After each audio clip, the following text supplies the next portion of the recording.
कैसे हैं आप सब। राम जी की पाठशाला में आपका बहुत बहुत स्वागत है। उम्मीद करता हूँ आप सब भी अच्छे ही होंगे और आपकी तैयारी बहुत बेहतर ढंग से चल रही होगी।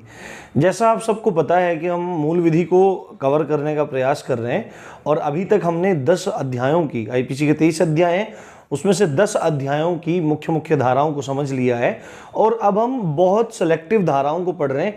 मुश्किल से कोई चैप्टर बहुत बड़ा है तो उसमें से 7-8 धाराएं और कोई चैप्टर छोटा है तो 5 से 6 धाराओं को, 3 से 4 धाराओं को हम उसमें देख रहे हैं, पढ़ रहे हैं, समझ रहे हैं, जो आपके एग्जाम के लिए बहुत ज़्यादा इंपॉर्टेंट होने वाली है। अब आप में से तमाम लोग एक ही क्वेश्चन बार बार पूछते रहते हैं, जो मेरे को बहुत बेहुदा सा लगता है कि सर कब ख़त्म हो जाएगी, कब ख़त्म हो जाएगी, कब ख़त्म हो जाएगी, कब ख़त्म। भैया एक बात बताओ, कुछ पागल हो गया?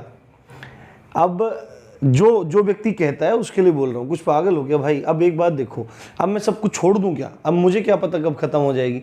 अब जितना आपके लिए आवश्यक होगा तो उतना आपको पढ़ाया जाएगा, चाहे उसमें चाहे 50 वीडियो लगे मेरे को बनाना, चाहे 100 वीडियो लगे, चाहे 150 वीडियो लगे।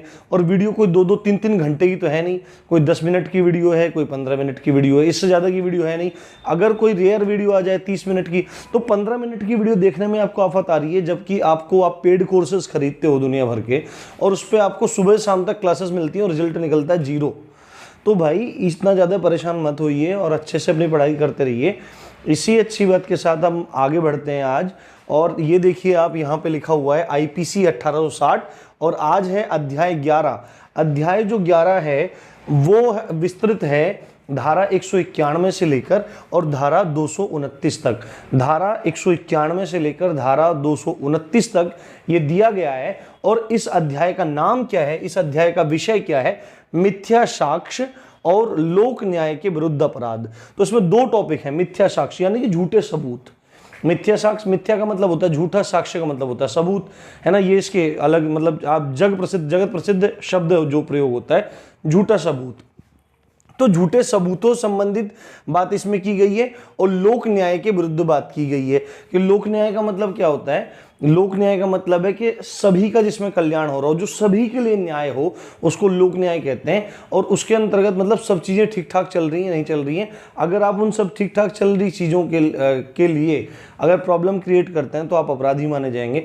तो इस अध्याय में देखो, बहुत बड़ा अध्याय है, 191 से लेकर 229 तक है। लगभग 30 के आसपास धाराएं हैं। देखो, लगभग 30 के आसपास धाराएं हैं। अगर ए बी पार्ट को भी मिला लिया जाए तो इन 30 धाराओं में से आपके काम की केवल 7 या 8 हैं।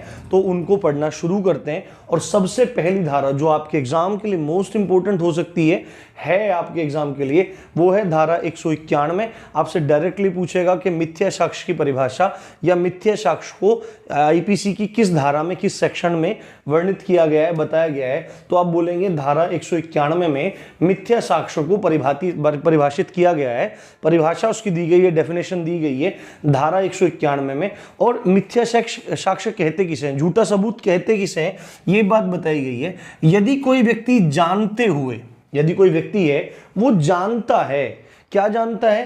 कि जो मैं बात बोल रहा हूं या जो मैं कथन कह रहा हूं, कोई मेरे मुंह से बात निकल रही है, कोई कथन निकल रहा है और यह जानते हुए कि वह झूठ है।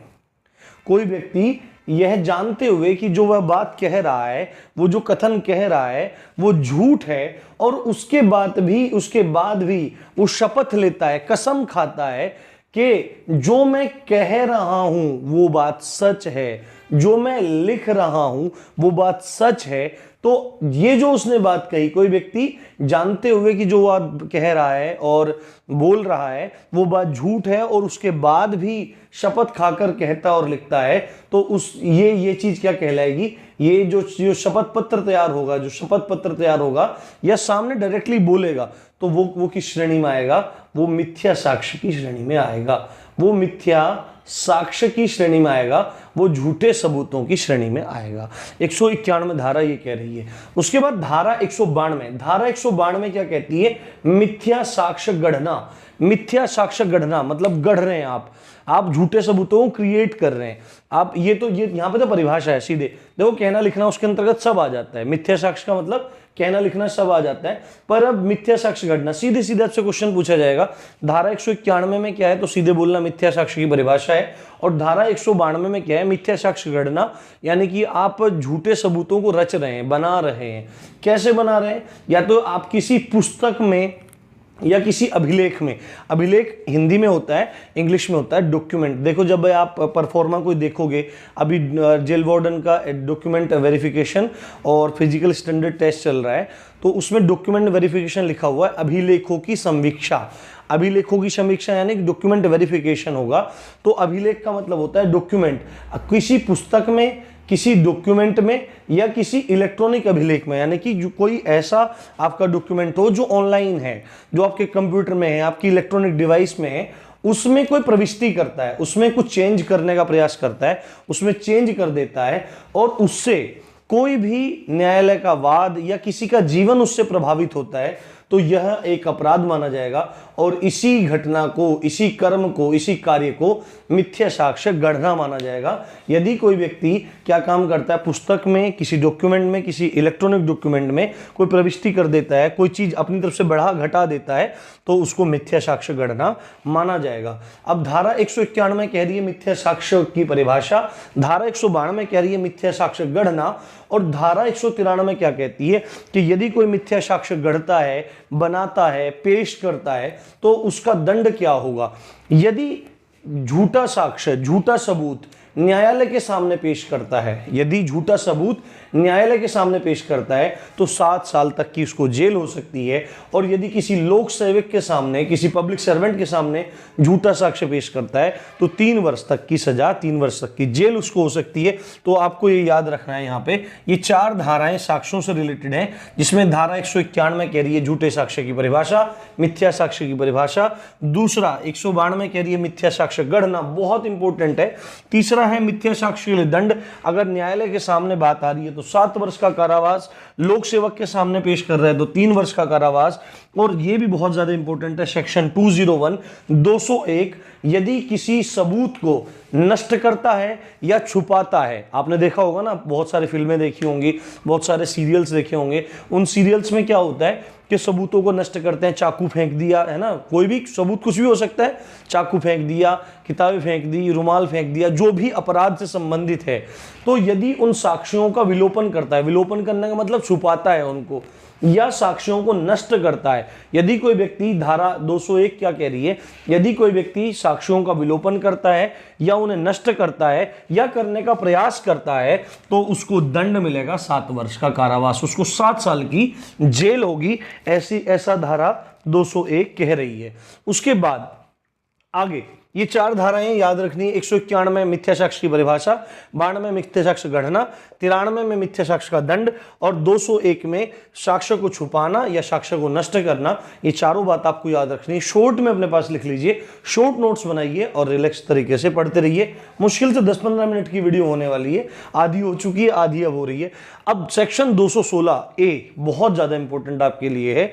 यदि कोई व्यक्ति लुटेरों और डाकुओं को संश्रय देता है, लुटेरों और डाकुओं को संश्रय देना, संश्रय देने का मतलब क्या है, हमने पढ़ा था धारा 52A में, मैं आपको 3-4 बार बता चुका हूं कि धारा 52A में क्या है कि बचाव थे, बचाव आपने पढ़े थे उसमें देख, साधारण स्पष्टीकरण में, साधारण स्पष्टीकरण में हमने देखा था धारा 52A, उसमें था संश्रय देना कि पति पत्नी को और पत्नी पति को संश्रय देने की दोषी नहीं होगी, ये जानते हुए भी कि वह अपराधी नहीं है, तो संश्रय देने की बात आई है। तो इसी तरह से अगर लुटेरों को, डाकुओं को कोई संश्रय देता है तो वह अपराधी माना जाएगा। सीधे सीधे आपसे पूछा जाए लुटेरों डाकुओं को संश्रय देना अपराध माना गया है, तो आपको बोलना पड़ेगा धारा 216A के अंतर्गत। अब यदि कोई व्यक्ति लूट करने वालों को, ये देखो 1 मिनट, लूट करने वालों को या डकैती करने वालों को, है ना, लूट करने वालों को और डकैती करने वालों को संश्रय देता है, तो उसको दंड मिलेगा 7 वर्ष तक का कारावास। अब मैं आपको 1 मिनट यहां पे आराम से बता देता हूं। लूट करने वाले, लूट करने वाले हैं, लूट करने वाले हैं, लूट करने वाले हैं, यदि कोई व्यक्ति जानता है, हम लूट के केस में ले लेते हैं, डाक और डकैती के केस में भी सेम ही रहने वाला है।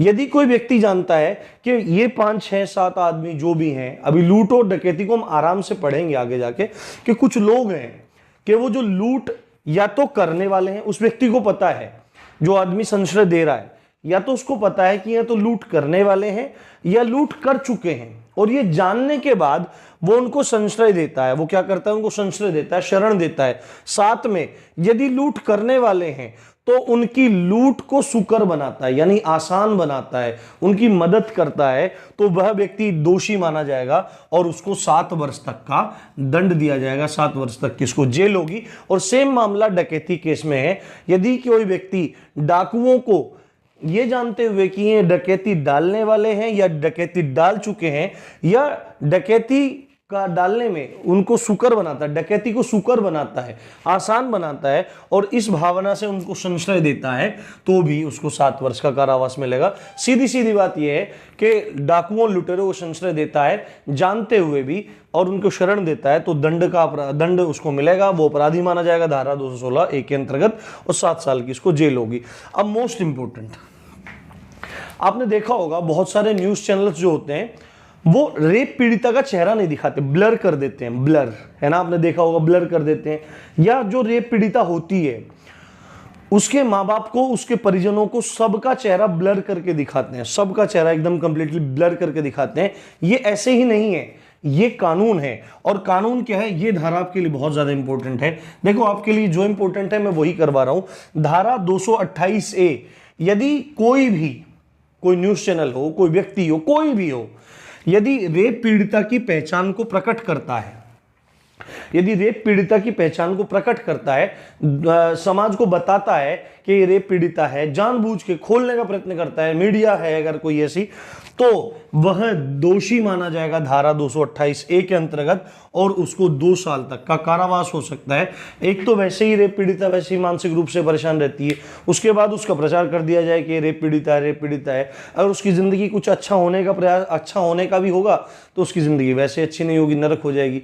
और देखो, जो व्यक्ति रेप करते हैं उनके भाव पता नहीं कैसे होते हैं भाई, वो उनके मन में ऐसा क्यों नहीं आता कि आपकी भी बहन बेटी रोड पे कल को खाली निकल सकती है, आपकी कोई भी सगा संबंधी होता है, जब अपनी बहन बेटी के लिए इतना सोच के मन घबरा जाता है, तो जिस समय ये दुष्कर्म व्यक्ति कर रहा होता है तो उस समय उसकी मति कहाँ चली जाती है। इसमें 2 चीज़ें बहुत महत्वपूर्ण हैं, आप ध्यान से सुनिए। इसमें रेप करने वालों के पीछे 2 चीज़ महत्वपूर्ण है। एक तो उसकी संगति, उस आदमी की संगति कभी सही नहीं होती, वो अश्लील साहित्य देख रहा होता है, वो व्यक्ति अश्लील संगति में होता है जहां उल्टी सीधी तरह की बातें होती हैं, जिससे उसके भीतर की कामुकता बढ़ती है। दूसरी बात है उसका भोजन, क्योंकि वो तामसिक आहार करता है, उल्टा सीधा खाता है, मांस, मदिरा, लहसुन, प्याज बहुत बुरी तरह से खाता है उन चीज़ों को, तो उससे शरीर में तामसिकता बढ़ती है, जिससे कामुकता बढ़ती है। और जब व्यक्ति काम के अधीन होता है तो उसकी बुद्धि भ्रष्ट हो जाती है, तो उसको फिर दिखाई नहीं देता वो क्या करता है क्या नहीं करता है। तो अच्छी सोसाइटी में बैठो, अच्छी पुस्तकों का अध्ययन करो। अरे बड़े भाग्यवान हो भाई कि भारत में जन्म हुआ है, और भारत आध्यात्मिकता की भूमि है, आध्यात्म का सागर है। तो जरूर अपने रूटीन में कम से कम आप 10 से 15 मिनट, अगर कम से कम अपने जीवन में आध्यात्म को उतारो।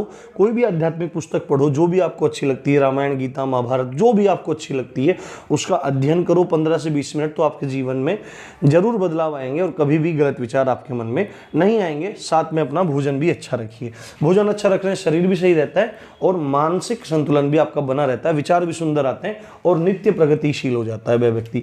उसके बाद धारा 229(a), धारा 229(a) में क्या है? यदि कोई व्यक्ति जमानत पे छूटा है, जमानत को हिंदी में बोलते हैं बंध पत्र। यदि कोई व्यक्ति जमानत पे छूटा है, उसको पैरोल मिली है, उसको बेल मिली है, और उसके बाद जब कोर्ट उसको कहता है कि भाई तुम हाजिर हो, जब कोर्ट कहता है तुम हाजिर हो और वो कोर्ट के बुलाने पर न्यायालय में हाजिर नहीं होता है, तो वह दंड का दंड का दोषी नहीं, वह दंड का अधिकारी माना जाएगा यदि जेल से निकला हुआ है बेल पर, जमानत पर या बंध पत्र पर, तीनों एक ही बात है, और उसको न्यायालय बुलाता है कि तुमको हाजिर होना है फलानी तारीख को, इस तारीख को तुमको हाजिर होना है, और वह हाजिर नहीं होता है तो वह व्यक्ति दंड का अधिकारी माना जाएगा, वह दोषी माना जाएगा धारा 229A के तहत, और उसको 1 साल तक की जेल हो सकती है, उसको 1 साल तक का दंड दिया जा सकता है, 1 वर्ष तक का कारावास दिया जा सकता है। तो ये धाराएं हैं 191, 92, 93, 201, 216A, 228A और 229A। इस अध्याय में यही धाराएं आपके लिए महत्वपूर्ण है। कल मिलेंगे अगले अध्याय के साथ। इसी के साथ आप देख रहे थे राम जी की पाठशाला। मैं हूं राम भारद्वाज। जय हिंद, जय भारत।